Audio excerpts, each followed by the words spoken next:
And welcome to the All-American Computer Repair Podcast. I am your host, Brandon Lapani, your technology geek for the day. As always, you can find all of our services on allamericancomputerrepair.com and obviously on our blog, allamericancomputerrepair.com/blog, on our Twitter, @LapaniTech. And a lot of things going on in the world of technology this week, and we even have some breaking news that's happened over the last couple of hours before recording this. But first, like I said, I do want to let you know about our services. We do provide computer services to people all over the country, whether it's remote support via TeamViewer or GoToMeeting or anything like that. We have a lot of different things we offer. We can help you out with internet marketing, web development, but our main core strength is obviously computers, networking, all those types of things, security, we've been doing things like point of sale systems for businesses, and even doing basic printer repair and stuff. So a lot of services that we offer. You can find again all about all of our services on allamericancomputerrepair.com, and as well as don't forget about our YouTube channel and our Facebook page and all forms of social media that we offer. But in the news today, obviously, big news today as far as Google not Google itself going down, but Gmail and Google Plus going down across the world. Services roughly returned after about 50 minutes, but that was earlier in the day today, and that's kind of late breaking news, I guess you could say, because it really hasn't happened very often. As long as Google's been up and around, it really hasn't happened very often that they actually go down. And because of the way the Facebook comments, let me try that again. The way the YouTube comments are designed, obviously the YouTube comments were working. None of that was working. As of 2:52, the service was restored, but users were going ahead. And they were really struggling with recurring outages, slowness. Was being reported at stages. It appears that some the service is restored while others remain completely unavailable. At points, I know Gmail was up, and obviously Google, your Gmail contacts weren't available. And it was an experience across worldwide. It's coming from ports of U.S., Canada, Europe, India. Like I said, it was beyond that of Google's email service. It was down, but also Google Hangouts. All that stuff was down. Some of the areas being seen was a 500 code problem, which pretty much indicates there was some kind of temporary problem. We don't know yet what it was, obviously, but there was some kind of thing. The problem is currently affecting a huge number of people.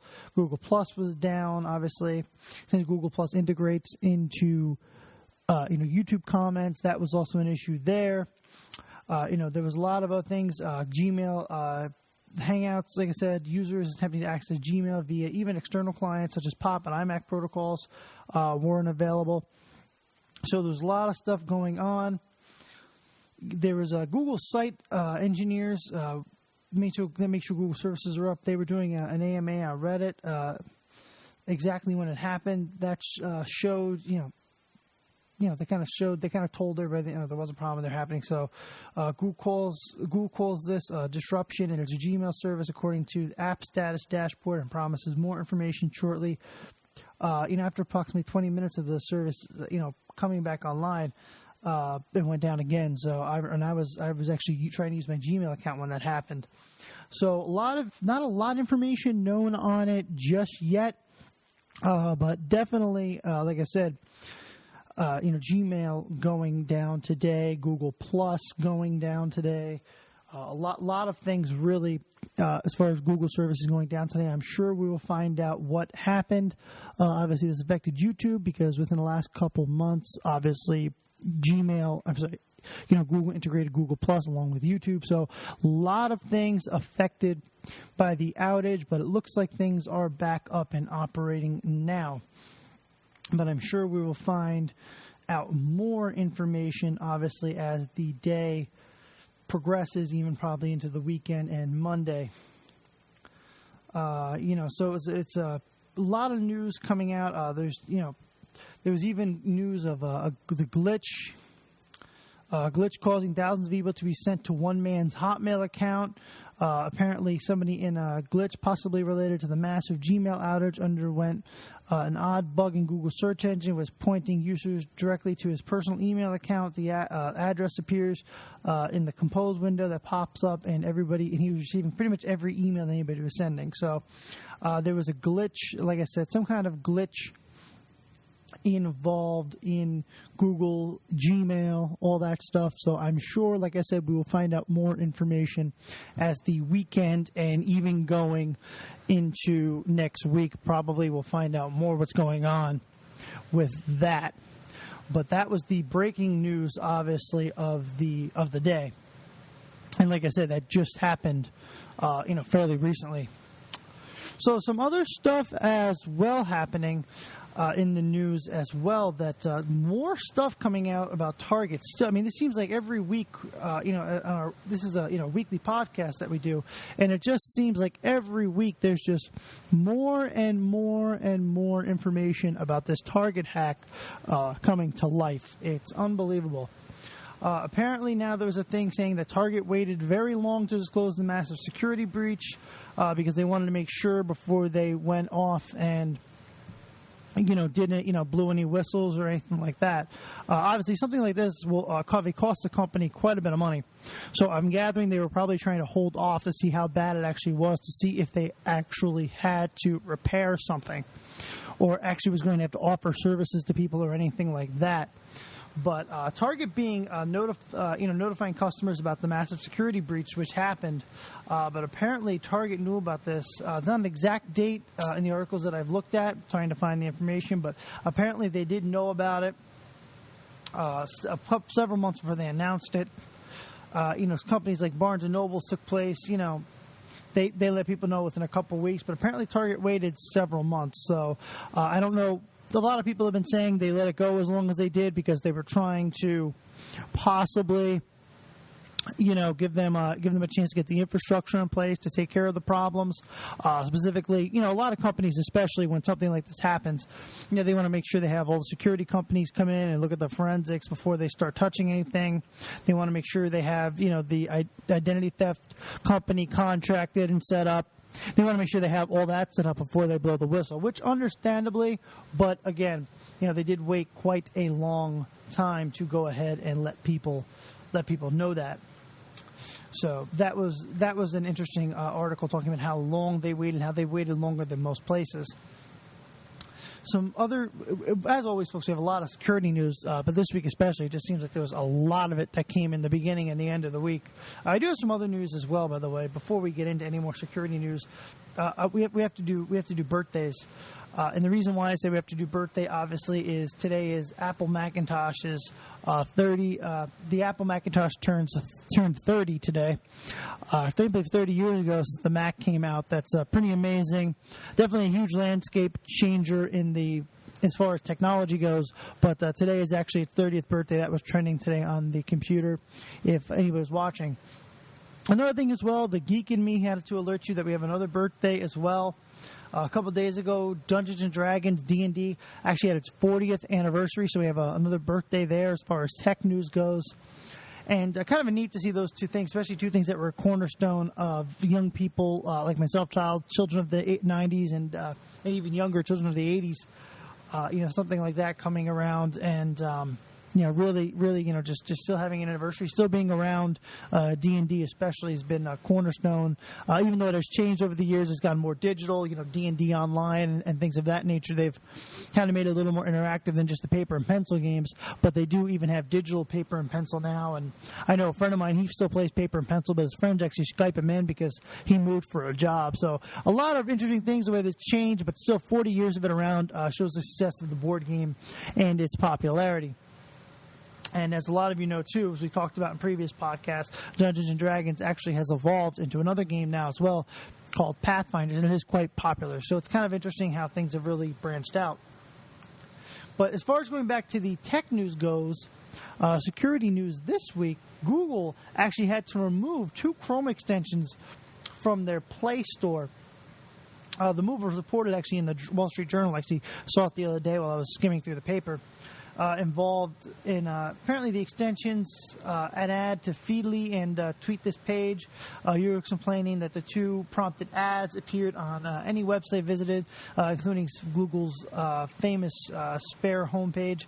And I guess a lot of people were complaining the extensions had an audience of around 100,000 people because of the uproar over the weekend. This past weekend, Google, actually took the two off of the Google Play Store. And this is not the first time this has happened, actually.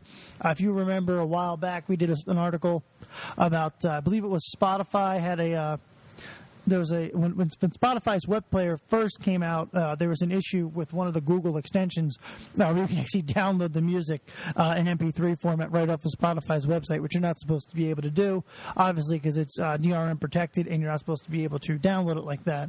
So that was obviously, this is the first time that the Play Store has actually had an issue like this where they published, bad extensions. Some other things as well as far as Google's extensions go in Google Play Store, Google announcing that they're going to be charging OEMs licensing fees for apps put up on the Play Store. So that was news along with this app that these two malicious extensions that was put up there on the Play Store. So a lot of news with Google this week as far as security goes, and obviously we'll be hearing something obviously about this outage obviously later on in the week. So Finland's central bank rules that Bitcoin is not a currency. That was in the news as well this week. A lot of stuff with Bitcoin in the news this week as well, folks. I don't have a lot of information on that article, but they did come around and say, hey, they're not, they don't think it's currency. They're not saying it's a form of payment in Finland. All this type of stuff. The central bank has, instead, they've said no, we're not taking it. So they're the latest country trying to come to grips with the advert of Bitcoins. Regulators in Europe warn of the risk of using Bitcoins. Norway's government has declined it, and as well as there's been mixed reception from China. Germany as well has had, they've actually had some mixed feelings about it, but I believe they actually adopted it. So a lot of stuff going on with Bitcoin this week. And the reason why I brought up Bitcoin, folks, is because obviously more news with Bitcoin this week coming from eBay. eBay is taking its first step toward virtual currency. They're actually rolling out, you're actually allowed to pay with Bitcoin starting February 10th in the UK. So they're actually eBay trying to actually adopt the currency and actually trying to go ahead and use it. So that was news as well this week from eBay. And apparently in a press release they said virtual currency is the wave of the future, saying, that they want to start accepting it in the places that you're allowed to use it and pay for it. And the reason why they're using it in those countries is because they can actually turn around and get the money for it on the exchange. Or eBay might actually hold on to the Bitcoins, and you actually use them as an investment later on because the market does go up fairly well. So, a lot of places do accept them. I know you can go and get like USB sticks and certain things off of certain companies. They accept Bitcoin, certain do not. And it really depends too what the value of the Bitcoin is, depending on the market exchange. So some other news. Not really too much security news, but I thought it was interesting enough to bring it up. Apparently, Kim.com, the inventor of Mega Upload, which was taken down, and obviously now the owner of Mega, has launched another music site. And has actually started his own political party and all that. So kind of something. He actually made a music video for his birthday. So I bring him up only because he there's a lot of controversy over him that he was actually because of Mega Upload and all that, and obviously the FBI raid and all that. And he's been definitely the target of a lot of controversy, not only because of his websites, because of his beliefs about how he believes that any data going across the internet should be encrypted. And I personally, I kind of agree with them on that. There's too many roaming eyes. A lot of people say, well, you want encryption so the government doesn't see your stuff. That actually has nothing to do with it. I'm more worried about the people that aren't just looking at my data, but are actually going to actually use it. So I believe that I kind of believe a little bit as he does, maybe not as extreme as he is, but I do believe that all data going across should be encrypted. I believe, a lot of sites, need, especially nowadays. I mean, you're looking at, sites like Google, sites like Facebook, all of them are HTTPS. They're not HTTP anymore. So a lot of these sites, just securing their sites just by default now. And I have a feeling in a couple of years that all sites will just be HTTPS, anything that's moving data at all. So Microsoft researchers slash Skype fraud by 68%. That was in the news this week. As you know, Skype has been the issue of some fraud over the years. And Microsoft has actually went ahead and used its botnet technology and actually went ahead and went through and got rid of a lot of the frauds and user profiles that were spam and all that stuff. So that was news from Microsoft this week. It's really neat, really neat and really great to see Microsoft, going ahead and actually doing something with Skype. At the beginning, when they first purchased it, a lot of people didn't think that they were going to do anything with it. And for a while, it was, kind of stagnant and kind of stale. They weren't really doing much with it. But now it seems like Microsoft has really gone ahead and really integrated the product and is really taking strides to make it better than what it was. So some other news in Linux. We'll go over to the Linux world for Linux to those people. I know that we have a lot of Linux users that listen to us, as well as customers that are on Linux. We Linux, Unix, and all that stuff. So I have a lot of customers on that. So I know a lot of people are interested in the news. Linux 3.13 was actually released this week. That was the news as far as Linux goes. But then FreeBSD 10.0 was released. Open. We start talking about FreeBSD. It's one of the best flavors of Unix, I think. But OpenBSD moving towards signed packages and all that. That was news as far as security goes for them. As we all know, they were having some funding issues. Recently, and they were actually, pleading with everybody to really, that they needed funding. And the FreeBSD project actually got some funding from a $20,000 donation in Bitcoins from somebody apparently in Romania. So that was news as far as the BSD goes this week. I remember BSD last year, FreeBSD. And really struggled last year, especially from their project was really struggling. And I remember Slashdot did a big article saying, "Hey, BSD needs donations, or there won't be a free BSD anymore." And I believe within a couple days they got enough donations to keep them going. So it just shows you the power of Slashdot, even though the site maybe isn't bought out and really. Isn't what it used to be. They still have quite a big base of people that are willing to donate for these products. So normally when they ask for a donation, people go ahead and pretty much do it. But that was the news as far as BSD and Linux goes for this week. 20 million people exposed in a massive South Korea data leak. That was in the news this week. That was actually earlier in the week that was reported. That one was actually up on Slashdot. And talking about all these people, while the recent data breach hit Target, really dominated the headlines. There was a massive breach affecting almost 20,000 people in South Korea. According to regulators, the personal data included names, security numbers, and phone numbers, and credit card numbers, and expiration dates of at least 20 million bank and credit cards taken by a temporary consultant working at the Korean Credit Bureau, KCB. So that was some news as well. Obviously, Target stuff really overshadowing everything else, but that was in the news as well. And I have some other information as well, talking about how this guy was pretty much sitting there writing down credit card numbers. I actually have another one as well. We'll get to in a little bit, talking about how talking about social engineering, how people were just taking people's cards so easily. Some other news as well. Amazon obviously patenting. They put a patent on something where they can actually they can actually ship an item before customers are ready to ship it. So that was neat as well. Obviously, this isn't the first thing they've patented. They're patented, obviously, one-click buying.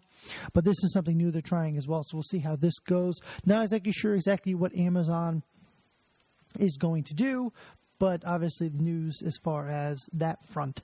But we'll obviously remember a couple weeks ago, Amazon was on the paper again because they obviously not only Jeff Bezos' kidney stone, but that's besides the point. Obviously, they were in the news. Obviously, they were going to have drones delivering their packages, so they have been definitely the topic of a lot of news as of late. VPN encryption vulnerability on the Android that was found. That was up on Slashdot as well this week. So definitely, Droid obviously getting picked apart this week too. There's another article I wanted to get into as well with this, talking about how there is actually now a Windows virus on a Windows machine that when you sync your Android will actually affect your Android. It will actually infect and actually take your data off your Android. So definitely what people are realizing, if they can't hack the phone, they'll hack the computer, because you have to sync your phone with the computer at some point. So that was actually news this week as well. But in this, Cybersecurity Labs, they were a network vulnerability on the Android devices, which was a series impacts for users that use VPN. The vulnerability enables malicious apps to bypass active VPN configuration. No root permissions required. It redirects secure data communications to a different network address.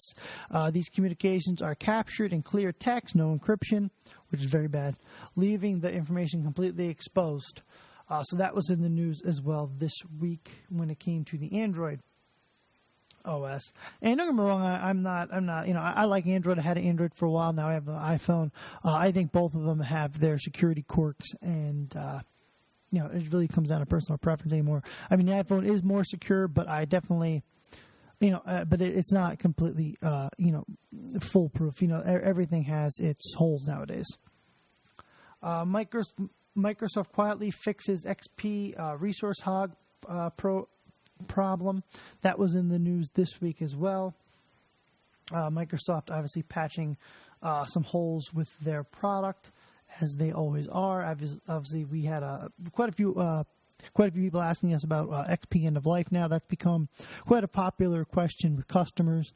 What should I do with my XP server? What should I do with my Windows 2003 server? Windows XP is coming end of life. What should we do? And the truth is, you have till April 8th. We posted an article the other day up on our blog talking about how ATM machines are really going to struggle with this, because there's so many ATMs still running Windows XP. That was news as well. But the good news is, if you still are running Windows XP, you'll still be able to at least get, if you're a big company, be able to get extended support. But if you're a very small company, you're either going to have to move over or possibly, run the risk, depending on what your situation is. But apparently Microsoft went ahead this week and actually fixed some of the resource hog problems that they've been struggling with the SVC host.exe process. Not sure how many people were affected, but apparently Microsoft went ahead and fixed that without anybody knowing. Mozilla is mapping cell towers and Wi-Fi access points. That was in the news this week. Obviously, as always, when somebody starts talking about that, bringing up security concerns, obviously. But reported on Mozilla's site, Mozilla is building a map of publicly observed cell phone tower and Wi-Fi access points to compete with the likes of services like Google. Apparently, like I said, there's always some controversy about stuff like this as far as security goes, but anybody with an Android phone can help by downloading the Moz Stumbler app and letting it run while you walk or drive around. This will help them build a good database, and obviously your location services would have to be on, but obviously they're asking people to actually go ahead and do that for them so that they can actually map and get information. Kind of neat. They're putting their putting you to work, you could say.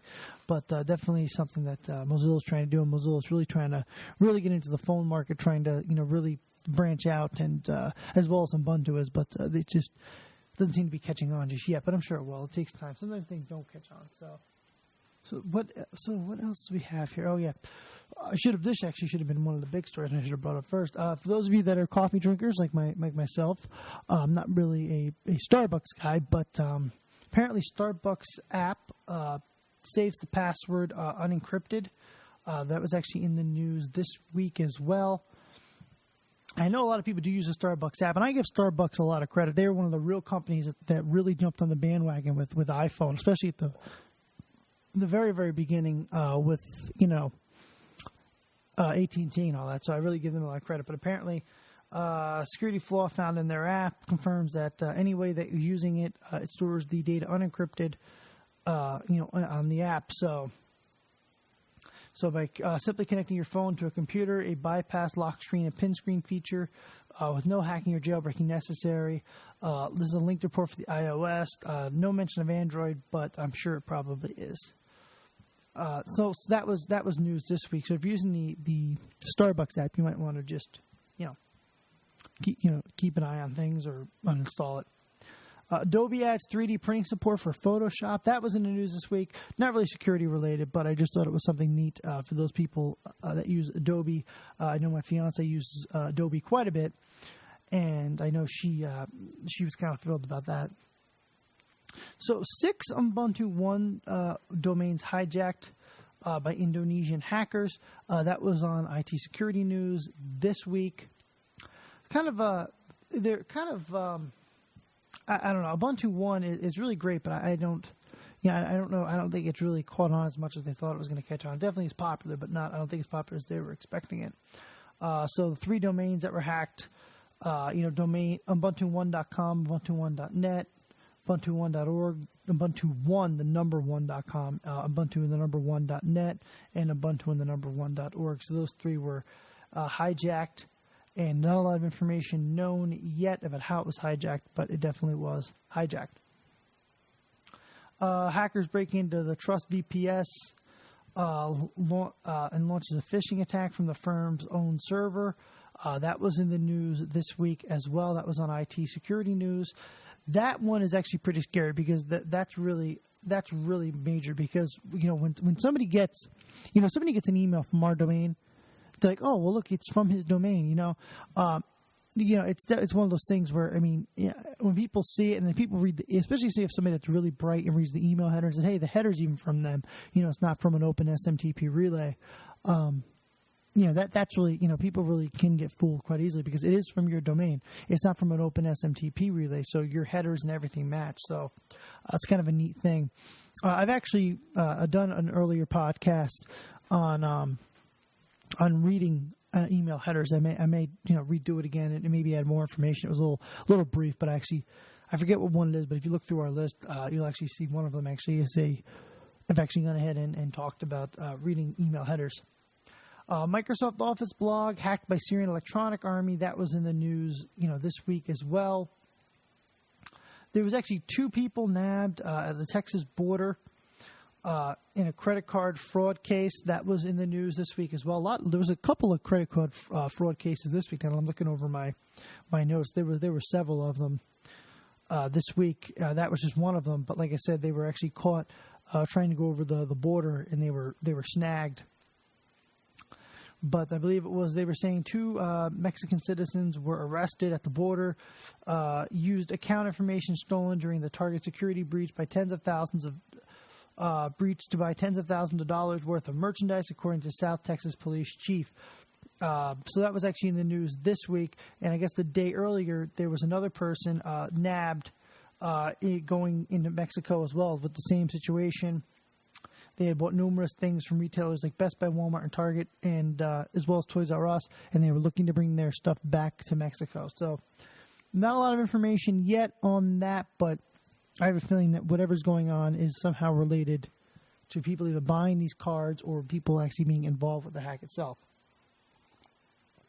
I'll have to see what happens with that. But that was in the news as well this week. Some other information as well was in the New York Times. There was actually a riot over in Ukraine. And what they were actually doing was the police trying to thin out the amount of people that they have. They actually called up the local towers. They actually called the phone company and says, hey, who's in this area? And they gave them a name and number. And they actually had the company send a massive text from the police saying, hey, if you're part of this mob, we're coming in, 10, 15 minutes to, break it up. If you don't want to get hurt or, if you don't want to get, yourself endangered, I suggest you leave. And it actually did help. Quite a few people left, enough that it really thinned it out. And then the rest of the people, obviously, the police had to deal with. But I thought that was neat how the police department actually using technology to try to, actually try to make their job easier as well as to try to, keep people safe and to try to make people do the smart thing without, without getting hurt. Some other things as well, kind of neat. Those I know quite a few of my friends that are ham radio operators listen to this podcast. But I thought even those out there that aren't ham radio operators might find this kind of cool. The astronauts that actually fixed the cooling system on the space station, both of which were ham radio operators. So I thought that was kind of a neat thing. What are the odds that both of them would be ham radio? But they were radio operators, but they were apparently out there and they were both ham. So that was kind of cool. Other things as well, as far as communications go, not just ham radio, but just any type of radio or any type of communications in general. Apparently, the Communications Act is looking to be updated. Hasn't been updated, I believe, since 1996. So it looks like Congress is going to go ahead and try to update it to make it more modern and to fit today's technology standards. That was in the news this week as well. Some other stuff as well, we blogged about it earlier in the day today, but so I don't want to get too much into it. But apparently, Bluetooth-enabled credit card skimmers were actually put in place at a bunch of places down south, a bunch of gas stations down south, and people were actually stole up to $2 million in credit card numbers, and were actually laundering the money through Manhattan banks. That was in the news this week as well. That was actually a blog. If you want more information on that, you can go to our website. Again, allamericanComputerRepair.com/blog. Some other things as well. Facebook obviously paying out the largest bounty they've ever paid out. They paid out a $33,000 reward for remote code execution. What that means is you can remotely execute a code and it would actually give you full access to Facebook's server. So they actually went ahead and paid that guy and plugged the hole. So Russians, apparently, from what I'm reading, I'm not exactly sure, but it says from what the article read, it says there was data from Russia, which doesn't mean, by the way, they are Russians. It means it was just from Russian ISP. Apparently, they were actually receiving data, encrypted traffic from Facebook users through Tor nodes in Russia. So, not sure if you use Tor or not, but if you use Tor with your Facebook and you know what your route is and you're going through Russian servers, you may want to go ahead and change your password. So CNN apparently got their Twitter, Facebook, and website got hacked by Syrian Electronic Army. That was in the news this week. Not a lot of information on it, but just that they got hacked. And that's happening, I believe, more and more now. Facebook's, Twitter's, and all that getting hacked. And I really think these companies really need to secure their social media sites much better, considering they are a form of delivering news now, where before they just used to be a bunch of people having fun on the internet. Now they're actually considered a form of a news delivery. And if you remember, several, I believe it was last year, somebody actually tweeted something about the president, and actually they thought it was legitimate news and actually caused the stock market to crash. So not a lot, but it did go down for that bit and actually paused the market for a while and waited for things to calm down before they reopened it. But again, people need to really start securing those things much better nowadays. First, by the way, the Snapchat still struggling with security issues, by the way, folks. Apparently their CAPTCHA that they put up got defeated. People have figured out how to get around the Snapchat CAPTCHA, which is an issue for them as well. They've been struggling with security. Obviously, they got hacked New Year's Day. Snapchat security troubles continue as security researchers have managed to hack its account registration CAPTCHA system with a program less than 100 lines that took 30 minutes to deploy. So apparently, like I said, the CAPTCHA is actually not so secure, so more Snapchat issues. A Chrome bug, apparently, that lets people listen to your private conversations on it's for the Chrome for the desktop. Apparently there's an issue with that. Google's going to be plugging it. I'm sure with this outage today, I'm sure Google has more important things on their plate right now, but I'm sure they'll be plugging. That was announced, and they are going to be, I believe, plugging that fairly soon, according to the article. And the last bit of news, which I kind of saved for the end because I thought it was really something I wanted to really talk about for just a minute. Lenovo apparently to buy IBM server business for $2.3 billion. As you remember, a couple years ago, Lenovo bought their PC line, and now apparently Lenovo is buying their server business. Obviously, IBM will still be in business, obviously, because they make software and mainframes. But I think it's really interesting how IBM, who really was a huge competitor in the industry, is now looking to sell off a lot of their products, and a company that really helped make the first real personal computer really kind of wants to get out of the computer business, which is quite a shame. But they've been selling off their product line to Lenovo. And I do think, like I said, I think that a company that really innovated the PC market, really wanted to get out of it, I just think is really a shame. But again, they look like they're probably going to go ahead and sell their product line to Lenovo. So I want to thank everybody for listening to this podcast. As always, we do this every week. Again, you can find about all of our services, obviously allamericancomputerrepair.com. And again, we can provide you with remote support, network support, internet marketing, web design, all that. We have a bunch of great folks that work with us here, and we would provide just a bunch of great services, and we do our best to provide you the best services possible. Again, as always, follow our blog, allamericancomputerrepair.com/blog, and if you go to our blog, you can connect with all of our social media, Facebook, Google+, Twitter, YouTube, all that stuff. So I want to thank everybody for listening, and we will see you next week. Thank you very much.